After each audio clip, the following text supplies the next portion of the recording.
기도하겠습니다. 사랑이 많으신 하나님 아버지, 감사합니다. 하나님, 우리에게 은혜 주셔서 고난 주간 특별 새벽 기도회를 각 가정에서 우리 성도님들이 예배할 수 있는 은혜 주시니 감사를 드립니다. 하나님, 오늘은 첫째 날입니다.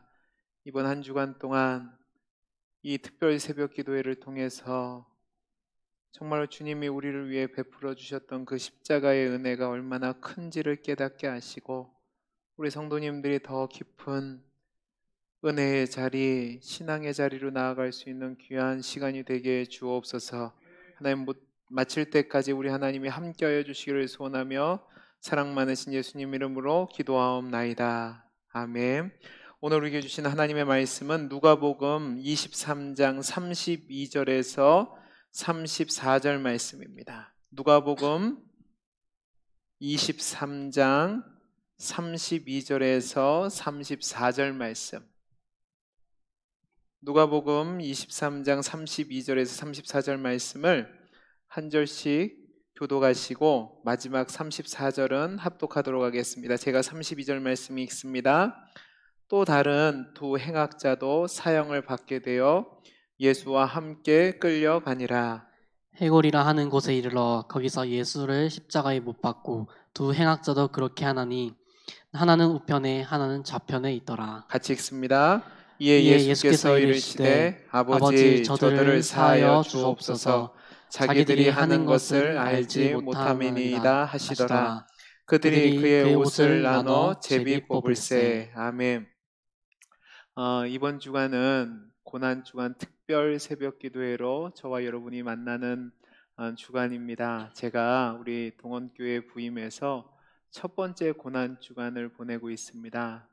특별 새벽 기도회를 준비하면서 무슨 말씀을 전해드릴까 고민하다가 이번에는 예수님이 십자가에 달려 죽으시면서 하셨던 7가지 말씀을 통해서 은혜를 나눠보자 결정을 했고, 월, 화, 수, 목, 금 5번의 새벽 기도회와 또 수요 예배, 그리고 성금요일 집회, 이렇게 7번에 걸쳐서 예수님의 십자가상의 7가지 말씀을 살펴보면서 하나님이 주시는 그 귀한 은혜를 나누기를 원합니다. 이 고난 주간을 보내실 때 여러분들 그냥 보내지 마시고, 한 주간 동안 금식을 하실 수 있는 분은 금식을 하시고, 또 일주일 동안 신약 성경을 읽기를 원하시는 분 일독을 하시고, 그러시면서 주님이 저와 여러분에게 주신 그 은혜와 사랑을 묵상하고 또 그 은혜의 사랑에 감사하며 보내는 고난주간이 되기를 바랍니다. 자, 오늘은 7가지 말씀 중에서 이제 첫 번째 말씀을 살펴보는 날입니다. 오늘 말씀은 예수님께서 가룟 유다의 배반에 의해서 잡히신 뒤에 불법으로 사형 선고를 받으신 뒤에 두 행악자와 함께 해골이라 불리우는 곳에서 십자가에 달리시게 됐다는 내용이 기록되어 있습니다. 여러분, 여기서 해골이라고 하고 있는데 이 곳은 어디를 얘기하냐면 저와 여러분이 잘 알고 있는 골고다 언덕을 이야기합니다. 이 골고다란 말은 해골이란 뜻을 가진 아람어를 말하는 것이고요. 또 이 골고다를 다른 말로 표현하면 저와 여러분이 또 잘 알고 있는 말씀 중에 하나인데 갈보리라는 말이 되겠습니다. 그러니까 갈보리 언덕, 골고다 언덕, 해골 언덕은 다 같은 말을 이야기하는 겁니다. 성경을 통해서 나타난 이 골고다 언덕이 정확히 어디인지는 모르지만 많은 성경학자들이 유추를 한 다음에 예루살렘 성벽 근처에 있는 지금으로 보면 성모교회가 있는 자리에 이 예수님의 골고다 언덕이 있었다고 얘기합니다. 제가 사진을 한 장 보여드리겠습니다. 이 사진이 성묘교회에 있는 예수님이 달리신 자리에 있는 벽화입니다. 십자가 3개가 있고 또 예수님이 죽으신데 그 십자가에서 내리신 장면이 나와 있는데, 이것이 예수님이 돌아가셨다고 한 자리에 세워진 성묘교회 안에 있는 그 위치에 있는 그 그림입니다. 여러분들, 그러면 여기서 우리가 생각해 볼 것이 있습니다. 왜 사람들이 이 골고다 언덕, 갈보리 언덕을 해골이라고 불렀을까? 물론 생긴 모양이 해골 같아서 그렇게 표현할 수도 있지만 수많은 사람들이 이 언덕에서 처형을 당하고 그곳에 많은 뼈들이 있었기 때문에 골고다라고 또 갈보리라고 불린 겁니다. 성경을 보면 유죄 판결을 받은 사람들은요, 성문 밖으로 내쫓겨서 죽임을 당하게 되어 있습니다. 돌로 쳐 죽인다는 이 표현은 그 죄에 대한 사회적인 경각심을 주기 위해서 하나님께서 정해놓은 심판 제도였는데요, 이 돌로 쳐 죽임을 당하는 것도 소름 끼치는 일이기는 하지만 정당한 사형 방법이었기 때문에요, 죽은 시체는요 땅에 매장이 됐습니다. 그런데 극악무도한 범죄를 저지른 사람들은요 나무에 매달려 죽게 됐습니다. 이렇게 나무에 매달린 시체들은요 매장되지 못한 채 버림받아서요 나무에 매달려 있는 동안 새가 와서 쪼아 먹기도 하고 햇볕에 바래기도 하고 바람에 씻겨서 뼈와 해골만 남을 때까지 버려졌습니다. 그 버려진 해골들이 있는 언덕을 갈보리 언덕, 골고다 언덕이라고 이야기한 거죠. 이것을 보고 사람들이 그 쌓이고 쌓인 뼈들로 이루어진 언덕을 골고다 언덕, 갈보리 언덕이라고 표현한 겁니다. 그런데 오늘 우리가 읽은 말씀을 보면 이 골고다 언덕에서 예수님이 처형을 당하시기 전까지 우리가 내용을 한번 살펴봐야 되는데요, 예수님이 사형을 언도받고 골고다 언덕에서 십자가를 지실 때 그 재판의 과정이 불법이었다는 사실을 여러분들은 기억하셔야 됩니다. 예수님이 그 십자가에 달려 죽으셔야만 되는 그 심판의 판결을 받으셨는데 이 심판의 과정은 신명기에서 말하는 유대의 법을 단 하나도 지키지 않았습니다. 먼저 예수님을 재판하는 장면이 정당하지 못했던 이유는 대제사장 무리들과 바리새인들과 서기관들로 대표되는 유도 종교 지도자들이 자신의 정당성과 자신의 권력을 지키기 위해서 예수님을 죽이기로 결정을 했습니다. 그런데 이때 당시 수많은 사람들이 예수님을 따랐기 때문에 예수님을 십자가에 달려 죽게 하는 것을 두려워했습니다. 그래서 이 사람들은요 자신들의 불법된 행위를 감추기 위해서 법률이 요구하는 심판의 형식은 갖추었지만 예수님이 체포되었다는 사실이 알려지면 또 그것에 대한 석방운동이 일어나게 될 것이고 그 추후의 과정들이 두려웠기 때문에요 즉시 밤늦게 신문과 처형을 동시에 내리는 것을 보여주고 있습니다. 이것이 불법이라는 거죠. 왜냐하면 예수님을 재판했던 산헤드린 공의회는 학자와 바리새인들과 제사장들과 사두개인들로 또 비롯된 70명의 장로들이 또 그 다음에 대제사장인 의장까지 포함해서 71명이 그 산헤드린 공의회의 회원으로 있었습니다. 이 산헤드린 공의회는 재판을 할 때 특징이 있었는데 그 특징이 뭐냐면 신문을 받는 자를 보호하는 특징이 있었습니다. 그래서 가급적이면 재판을 받는 자의 죄를 가볍게 하고 그를 용서해 주는 데 초점을 맞췄는데 한 책의 자료를 보면 뭐라고 되어 있냐면 산헤드린이 7년 동안에 단 한 사람에게 사형을 선고했는데 그것을 잔인하다라고 기록했다라고 되어 있습니다. 그러니까 7년 동안 한 사람에게 사형을 언도하는 것도 잔인하다고 얘기할 정도로 심판을 받는 사람, 신문을 당하는 사람 입장에서 재판을 진행했던 산헤드린 공의회가요 이날만은 자신들이 정해놓은 규정을 하나도 지키지 않고 파괴하면서 예수님을 사형으로 언도했다는 사실입니다. 공개적인 재판도 하지 않았고요, 피고에게 완전한 자유도 주지 않았고요, 유죄가 확정되기는 무죄 추정의 원칙을 따라 했는데 그것도 하지 않고요, 증인들을 세울 때는 그 증인이 자격이 합당한지 합당하지 않은지 판단했는데 그것도 되지 않고요, 또 보통 산헤드린 공의회는 낮에 했습니다. 근데 밤에 했고요, 사람들이 다 모이지 않았는데 이 재판을 진행했던 거죠. 그 어느 것 하나 공정하지도 않고 불법으로 이 모든 재판을 진행했다는 말입니다. 예수님은 이런 불법 가운데서 사형을 언도받고 오늘 해골이라는 곳에서 십자가를 지신 거죠. 그래서 많은 사람들이 예수님의 이 십자가의 죽으심의 심판의 과정이 불법이었다는 것을 조목조목 정리를 해놨는데, 대략 정리하면 이렇습니다. 첫째는 야간 재판이다. 이거는 말도 안 되는 거다. 두 번째는 두 사람을 증인으로 세워했는데 그 증인도 있지 않았다.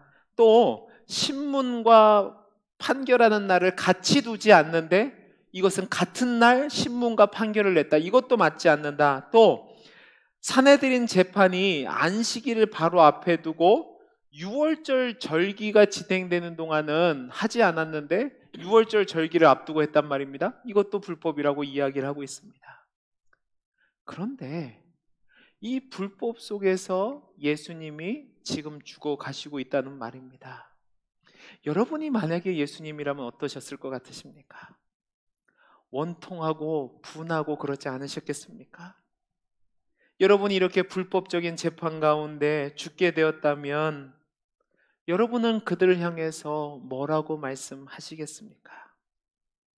예수님 당시 로마 사람들은요, 복수하는 것을 신으로 섬겼습니다. 또 유대인들에게 가장 중요한 법률의 원칙 중에 하나가 무엇이냐면 동해보복복이라고 그러죠. 눈에는 눈, 이에는 이였습니다. 그러면 예수님의 입장에서 볼 때 자신들을 죽인 유대 종교자들의 행위가 모든 것이 불법이었습니다. 그리고 예수님이 감당하시는 이 십자가의 처형은요, 너무나도 고통스럽고 괴로웠고 너무나도 힘든 것이어서 로마 사람들에게는 행하지 않는 처단의 방법이었습니다. 자, 그러면 이 처형을 당하는 사람이 여러분이라면 여러분은 여러분을 처형하는 그 사람들에게 어떤 반응을 보이시겠습니까? 죄가 없으신 분입니다. 근데 불법으로 사형을 언도받아서 모든 수치를 감당하고 지금 십자가에서 극악무도한 죄인으로 죽어가고 있습니다. 얼마나 수치스럽고 원통하고 화가 났을까요? 그런데 예수님이 십자가에서 7가지 말씀을 하셨는데 가장 첫 번째 말씀이 뭐인지 오늘 말씀 34절을 통해서 한번 살펴보죠. 우리 같이 읽어보겠습니다. 시작. 이에 예수께서 이르시되 아버지 저들을 사하여 주옵소서. 자기들이 하는 것을 알지 못함이니이다 하시더라. 그들이 그의 옷을 나눠 제비 뽑을세. 자, 뭐라고 되어 있습니까? 예수님의 첫 번째 말씀은 뭐냐면 아버지 저들의 죄를 사하여 주옵소서. 자기들이 하는 것을 알지 못합니다. 여러분, 피해자는 예수님이었습니다. 무고하게 참혹한 형벌을 받아 죽어가고 있다는 말입니다. 죄인들의 몰상식함과 무지함과 비열함과 무자비함 가운데 고통스럽게 죽어가는 그 상황에서 우리 예수님은 복수하거나 보복하기 위한 말씀을 하는 것이 아니라 아버지여, 아버지여 저들을 사하여 주옵소서라고 기도하고 있다는 말입니다. 여러분, 이 말씀을 그냥 쉽게 넘어가면 안 되는 것이 예수님이 이 십자가에서 죽으실 때 아버지 하나님을 향해서 나를 용서해 주옵소서라고 하지 않으셨다는 사실인데, 이 얘기는 우리 예수님이 죄가 없으신 분이라는 거죠. 그런데 죄가 없으신 주님이 죽어가는 그 순간에 보복을 말씀하시는 것이 아니라 저들이 알지 못해서 그렇습니다. 저들의 죄를 용서해 주옵소서 기도하고 있는 겁니다. 이것이 바로 구원자 되신 예수님의 모습입니다. 우리 예수님은 점 하나, 티 하나가 없으신 온전하신 어린 양이셨습니다. 자신을 저와 여러분의 죄를 위해서 내어주시기 위한 어린 양으로 완전하게 준비된 것이죠. 본인이 이 땅에 오신 이유를 아셨습니다. 저와 여러분을 위해서 십자가에 달려 죽으심으로 말미암아 그를 찾는 자들에게 구원함 주시기 위한 대속 제물로서 이 땅에 오신 걸 아셨기 때문에 죽어가는 그 순간, 억울하게 죽어가는 그 순간에도 그 원수들을 향한 원망과 복수의 말이 아닌 용서의 기도를 첫마디로 하신 겁니다. 근데 여러분, 여기서 우리가 주목해야 될 것은 저들의 죄를 사하소서라는 말 앞에 주목할 단어가 나오는데, 그게 뭐냐면 이르시되입니다. 여러분, 이걸 그냥 넘어가시면 안 되는 게, 이 이르시되라는 단어를 보면 미완료 과거형을 썼습니다. 이건 굉장히 독특한 시대인데 무엇이냐면, 과거 시점에서 어떤 일이 시작됐는데 계속해서 진행되어 있는 것을 미완료 과거라고 이야기하는 겁니다. 자, 그러면 이 말을 좀 더 원문에 가깝게 해석하면 뭐냐면, 예수님께서 계속 말씀하여 이르시되 아버지여 저들을 사하여 주옵소서라고 되는 겁니다. 그러면 예수님이 십자가상에서 죽으시는 장면과 연결해 보면 이런 말이 되는 거죠. 해골이라는 곳에 도착하신 예수님은 주위를 둘러보시면서 이렇게 기도하는 겁니다. 아버지, 저들은 저들이 하는 것을 알지 못합니다. 저들의 죄를 용서해 주옵소서. 자신을 향해서 죽어라고 얘기하고 또 자신을 향해서 돌을 던지고 침을 뱉는 그들을 향해서 아버지여 저들을 사하여 주옵소서. 자기의 일을 알지 못합니다라고 기도하는 겁니다. 또 백부장이 군사들을 통해서 자신의 팔을 십자가에 붙잡게 하고 못을 박을 때 예수님은 이렇게 기도하신 겁니다. 아버지, 저들이 하는 죄를 알지 못합니다. 저들의 죄를 용서해 주옵소서라고 기도하시는 거죠. 또 양손과 양발에 십자가의 못을 박히신 뒤에 십자가에 세워지는 그 순간에도 아버지여 저들의 죄를 사하여 주옵소서.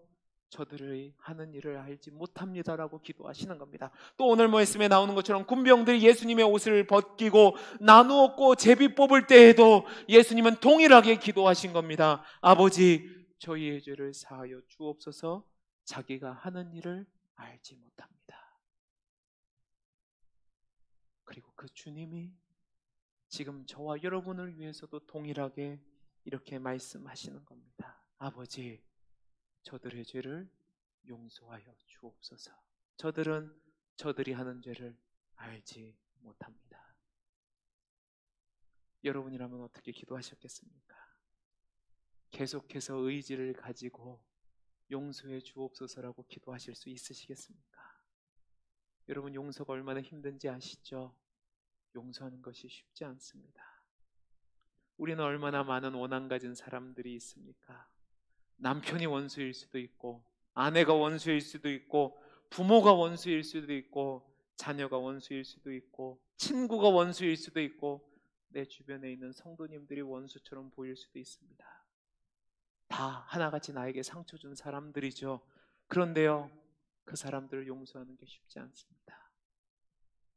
그러나 우리 주님은 불법으로 시작돼서 불법으로 마치는 이 처형 가운데서 계속해서 의지적으로 아버지여 저들은 저들이 하는 죄를 알지 못합니다. 용서해 주옵소서.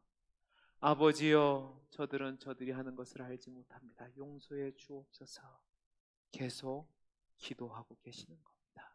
그러면서 죽음을 맞이하셨습니다. 고린도후서 5장 21절을 보면 이렇게 되어 있습니다. 하나님이 죄를 알지도 못하시는 이를 우리를 대신하여 죄로 삼으신 것은 우리로 하여금 그 안에서 하나님의 의가 되게 하려 하십니다.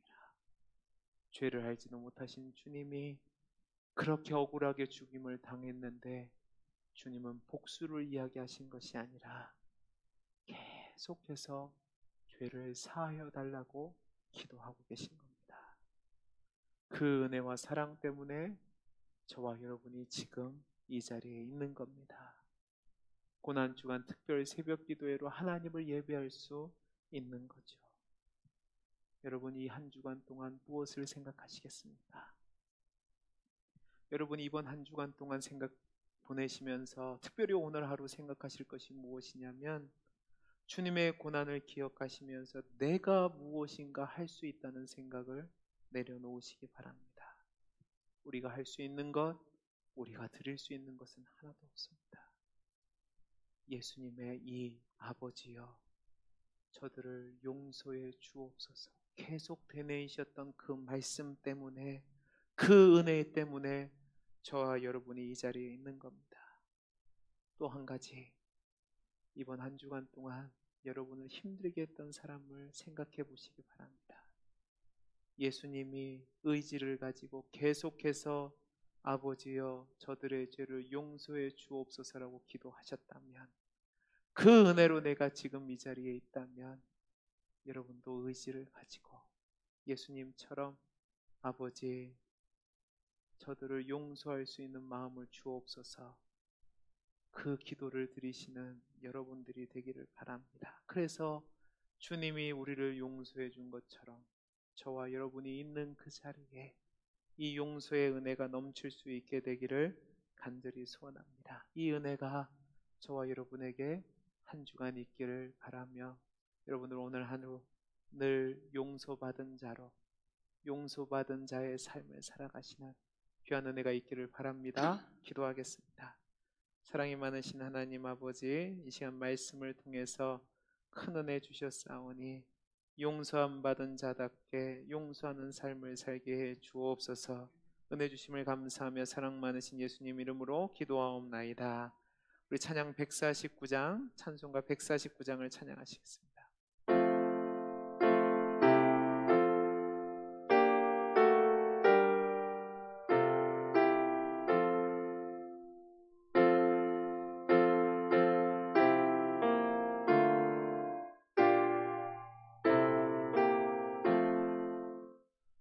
주 달려 죽은 십자가 우리가 생각할 때에 세상에 속한 욕심을 헛된 줄 알고 버리네. 죽으신 구 주밖에는 자랑을 말게 하소서. 보혈의 공로임 입어 교만한 마음을 버리네. 못 박힌 손 밟으니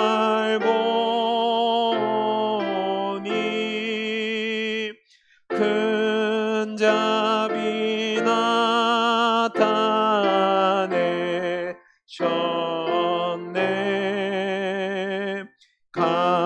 가시로 만든 면류관 우리를 위해 쓰셨네. 온 세상 만물 가져도 주 은혜 못 따갑겠네. 놀라운 사랑 받은 나 몸으로 재물 삼겠네. 아멘. 시간 우리 말씀 말씀을 놓고 잠깐 기도하는 시간을 갖도록 하겠습니다. 예수님은 억울하게 죄가 없으셨음에도 불구하고 십자가를 지셔야만 했습니다. 그 불법의 재판 속에서 가장 불의한 자로, 가장 흉악한 자로 십자가를 지실 때 우리 예수님의 마음이 어떠셨을까요? 그런데 예수님이 저와 여러분을 사랑하셔서 그 모든 십자가의 고통을 감내하셨습니다. 그러면서 주님은 보복을 말씀하신 것이 아니라 하나님을 향해서 의지를 가지고 계속해서 용서해달라고 말씀하셨습니다. 그 은혜 때문에 저와 여러분이 지금 이 자리에 있는 겁니다. 하나님, 그 은혜 주심을 감사합니다. 또 하나, 주님, 내가 그 은혜 입은 자답게 이번 한 주간 동안 정말 내 마음에 용서하지 못한 사람이 있다면 그 은혜를 기억하며 예수님처럼 계속 용서하겠습니다. 계속 용서하겠습니다. 아버지의 은혜를 구하는 우리가 되게 해달라고, 또 이 나라의 민족과 열방을 향해서 하나님 이 질병의 위험에서 우리를 건져주시고 일상의 은혜를 허락하여 주옵소서. 이 시간 우리 같이 기도하는 시간 갖도록 하겠습니다. 기도하겠습니다. 사랑이 많으신 하나님 아버지, 감사합니다. 하나님, 우리에게 은혜 주셔서 고난주간 특별 새벽 기도회를 각 가정에서 하게 하시고 첫째 날 말씀을 통해서 은혜 주시니 감사합니다. 하나님, 우리 주님은 죄가 없으셨음에도 불구하고 가장 불의한 자로 십자가를 지셨습니다. 하나님, 불법의 재판 가운데 아무 말씀하지 않으시고 그럼에도 불구하고 우리를 구원하시기 위해 그 모든 십자가를 감당하셨습니다. 주님, 그러면서도 용서를 말씀하셨는데 그 은혜 입은 자가 바로 저입니다. 우리입니다. 그 은혜를 기억하며 하나님의 은혜에 감사하며 감격하며 그 용서의 은혜를 나누는 우리 성도님들이 되게 주옵소서. 은혜 주시기를 소원하며 감사하며 사랑 많으신 예수님 이름으로 기도하옵나이다. 이제는 우리 주 예수 그리스도의 은혜와 우리 하나님 아버지의 크신 사랑과 성령님의 감화 감동하심이,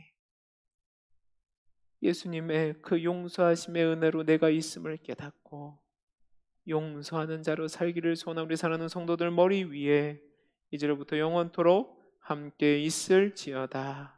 아멘.